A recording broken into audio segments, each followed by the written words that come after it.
Greetings to those of you who are not currently curled up in the corner in the fetal position, rocking backwards and forwards, begging for it to stop. Because apparently the zombie apocalypse is upon us, and as a result, the financial world is crumbling around us. Now, I, of course, like a sensible adult, have gone out and done the sensible thing.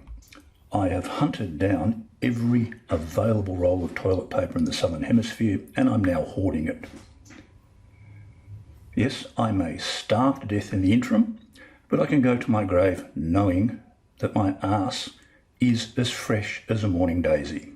I want to talk about this current situation we find ourselves in, and I'm going to leave aside the wheres and what fors of social policy, of mechanisms that governments apparently do or don't have for dealing with this, I'll use the word crisis, current crisis. But I want to start with a simple analogy.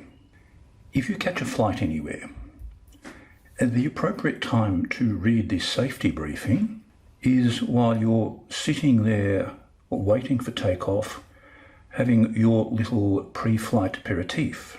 If your habit or plan for reading the safety briefing is now, well, then you have a problem. So in effect, I'm addressing this to traders who have some form of plan, some form of safety briefing. If you don't have a plan or a safety briefing, well then, there's very little anybody can say or do for you.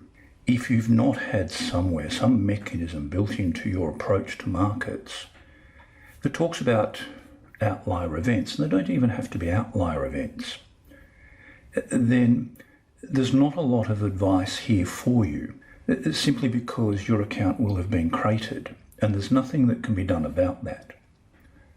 It's impossible for us to invent the Wayback Machine and go back in time and undo your inactivity.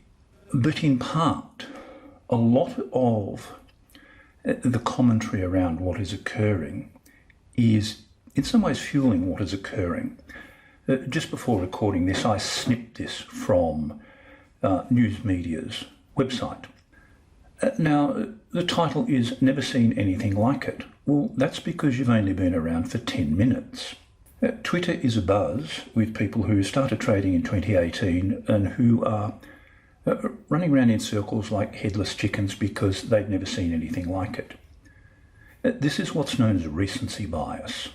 Recency bias is, as the name suggests, your experience is based upon the fact that today is the same as yesterday, therefore tomorrow will be the same as today, because you have no different yesterdays in your bank of experience. For you, the progression of the stock market has, particularly if you're in the US, been one of a constant climb for the past 10 years, ever since the culmination of the GFC. So quite naturally, you are going to be blindsided by this because it's outside of your experience. And for the majority of people, if something is outside of their experience, it therefore does not exist. And if it does not exist to you, you cannot plan for it, nor take advantage of it, nor recover from it, nor, more importantly, survive it. So in an attempt to give away how old I actually am, these are all the outlier events I have seen since I began trading. You can see there's a large number of them and a large variety. Granted, there's no pandemic in there, but irrespective of the trigger point for market collapse, that's largely an irrelevancy, because to us, the relevant data point is the fall of the market. What causes that to occur outside of any social dislocation to the rest of our lives is an irrelevancy. And here's the intriguing thing about all of these events that I lived through and traded through. When they ended, the sun came up. Now, I will grant you that given the current breathless hyperbole of the media, it does seem as if the sun will never come up again. Let me assure you that on my very, very limited basis of experience, they are incorrect. The sun will come up tomorrow. What we are experiencing now will pass. And as events pass, opportunities occur. So in effect, I'm addressing this to those people who are preparing themselves for the opportunities to occur, not those who are madly scrambling at present for the few remaining lifeboats on the Titanic. But all things in trading require context, because context guides our actions, but it also acts in many ways to calm our emotions. And trading at its heart is an event that will stir emotions in people, particularly those who have no plan nor who can stick to their plan. What I've done here is I've charted the 1 week rate of change in the S&P 500. And I've looked back to the GFC. And as you can see, the weekly change in the S&P 500 up to the point I'm recording this, whilst it is extreme, it's not as extreme as the GFC. The GFC was a much more extreme event for traders. So within the context of this, if we take away the 24-hour news cycle, if we take away social media and we begin to focus on the data, we see that the data tells us a story.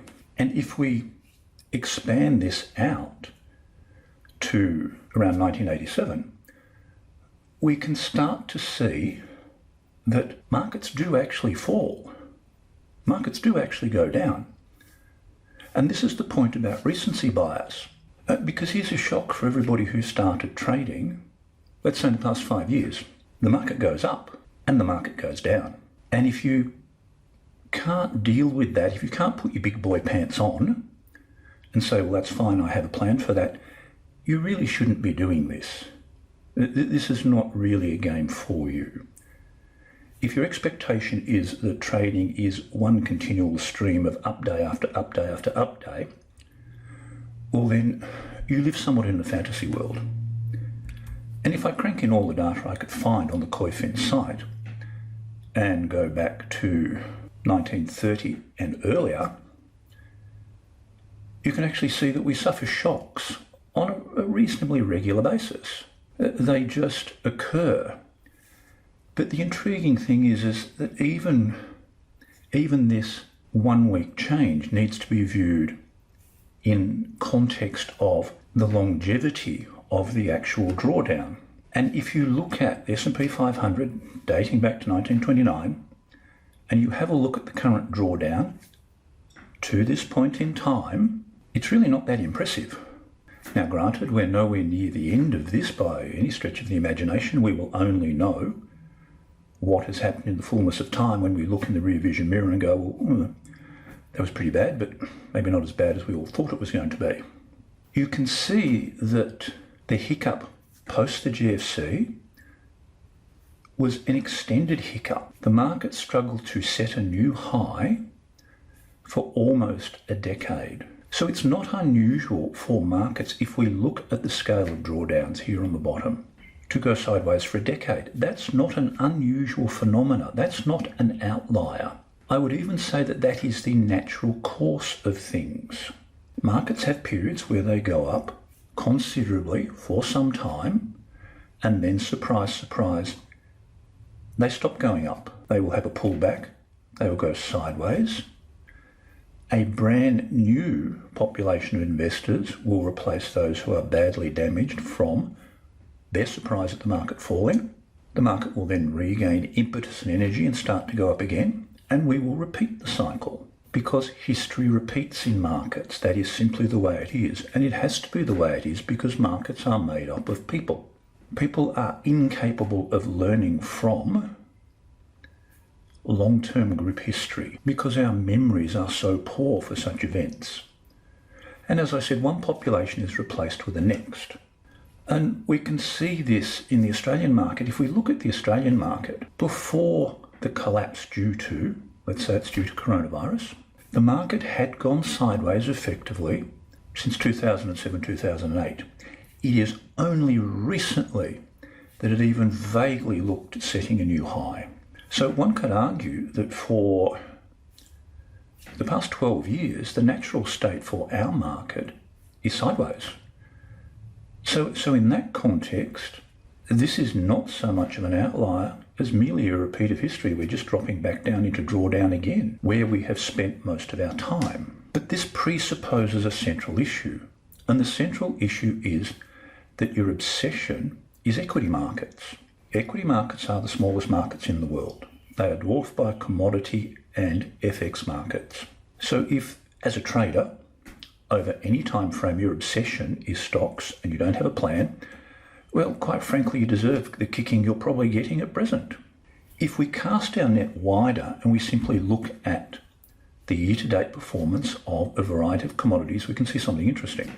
There have been pronounced long-term trends in a wide basket of commodities. Now, you'll note these are bearish moves. That's not an issue because commodities trade equally well in terms of the facilitation of the trade, both long and short. The most glaringly obvious signal of the year was not the collapse in equities markets, but the collapse in oil markets. The energy complex collapsed quite sharply and quite savagely. So there are other instruments to trade. There are other bits and pieces that enable you to be profitable, whilst equity markets go about their business getting belted from pillar to post as each new wave of emotion and hysteria hits the market. There are other things to do. This is why we speak of diversification across actual physical instruments. Now, I'm not talking about being one of these lunatic preppers and filling your bunker at home with gold, Bitcoin, and ammunition. This is simply what traders do. Traders have a wide spread of markets within which they are capable of playing. This occurs because not all markets are tradable at any given time. Markets cycle through their capacity to offer opportunities to investors. But I want to circle back to equity markets, because an intriguing thing happens to equity markets after these sorts of shakeouts. This data goes back to 1929. You can see the crash there. An intriguing thing happens. The market recovers. And as I said, it recovers because a new population of investors/traders replace those who are badly damaged. There is an endless cycle of people to replace those who have done their dough in the market. That's just the way it is. So you do get these recoveries that are sharp and hard after these events. However, stock markets are quite harsh in the way they deal with general investors, because they do have one rule and one rule only that applies to you. And that singular rule is, if you have no money, you can't play. So if you've done your dough during this particular period because you didn't know what a stock was, because you're overcommitted to singular instruments, because you thought you were being a hero and trying to buy the bottom of the market, well, that's largely on you. That's your issue. This point is addressed to people who are prepping for the return of markets as they do. Because barring any real catastrophe, the sun will come up tomorrow.